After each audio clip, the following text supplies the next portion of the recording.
Welcome to Cameras and Credit Cards, episode 17. Today I've worked up a little sequence about the Wednesday nightclub. They're a group of director Bob Maganelli's filmmaker friends. They're there to give feedback on a rough cut of After Image. He's proving himself as an artist to them. He's saying, hey, here's my work. And they like it, and I think that gets us pumped for Sundance. Tell me what you think.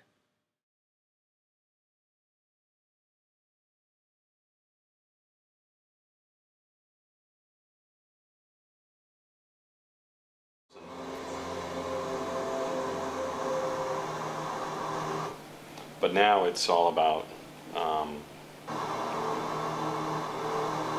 clarity and do we use a voiceover for John or not? See, if Intermedia says we should use a voiceover for John, I don't trust it, because I don't know if that's a marketing issue that they want to promote John, or if they're in it for the value of the movie. If the consensus this evening is that we should give John a voiceover, then I'm pretty convinced that's what we should do. Before seeing it, I want to see voiceover in French. In French? No, I don't normally sit in when the film's screening with anybody. Oh, really? Yeah. Because I just get too antsy, get too nervous. If they shift in their seat, I just, I go nuts. I thought Tarkovsky was dead until I walked into the editing room here. Reminds me of Tarkovsky It's died. just one of little strokes, for Christ's sakes. Tarkovsky is dead? Tarkovsky is dead? He died like 5 years ago. Oh my God! 5 years, for Christ's sake, 10 years. I thought Bob had changed his name to Manganelli from Mulcahy. It's actually from Tarkovsky to Manganelli. One of the wouldn't big be things for me resistant tonight, to it. screening it to you guys, necessarily. was to say, do we give something to John? I mean, even if it's sparse and minimal and, See, but I think that's what it is. That's what Intermedia is saying to you when they, But their motives are altogether different than our motives, right? No, but it doesn't matter. They're watching the movie and then they're seeing something that's lacking in some way. They're seeing something that they're not getting. Well, their selling point is John. Right. Yeah, but even still, it's like, then decide that the point of view is going to be from Terraline's point of view, or decide that the point of view is going to be from the killer's point of view. Measure growth in the story in terms of a character's growth. It's him. It's him. Exactly. And maybe that's what their response to at Intermedia, which is for them to have an understanding of he travels from here to there, and let's define a little bit better where he is here, because his performance at the beginning isn't giving us that. So let's kind of put a name to it. And you can do that in a nice oblique way through some really smart writing that Niels won't help you with. And then you can Wants to be an internal.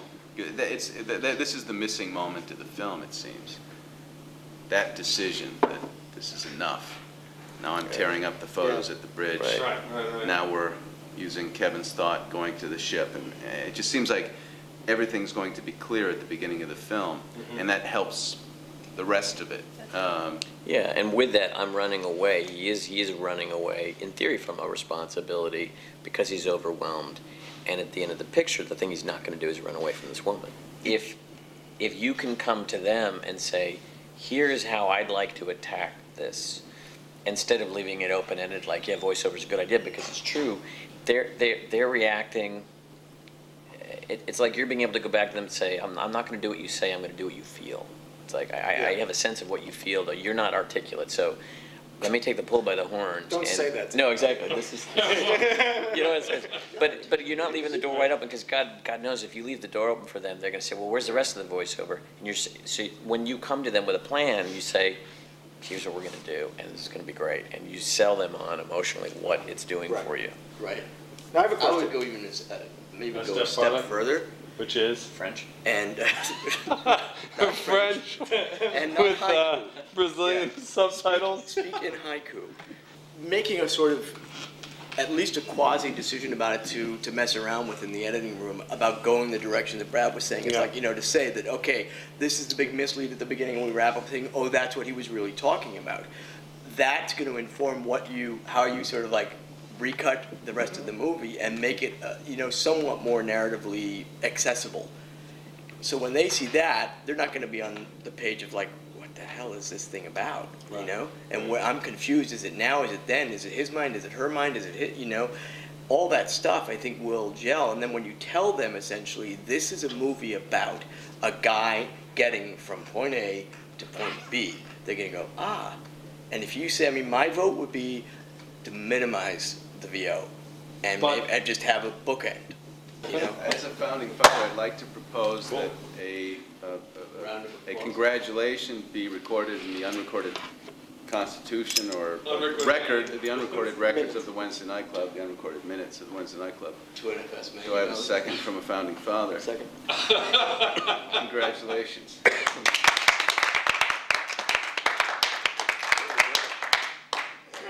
Now drop your pants. Neil said, because he's getting pissed. He's got like, I don't know, $7, $8 million. And he's going, they're giving me shit about a car mount. What do you mean I can't have a car mount? Look at Manganelli's film. Look at what they did for his film. That's 1.35. I have 7 million. What do you mean I can't get a car? So he's getting all like revved up. So they were absolutely taken by what we got for the dollar. They just couldn't believe it. So they were like really, in fact, kind of hinted on you production managing Niels's movie. But I mean, it was, and Niels is also going to call up Brabe and just tell him how good of a job he did.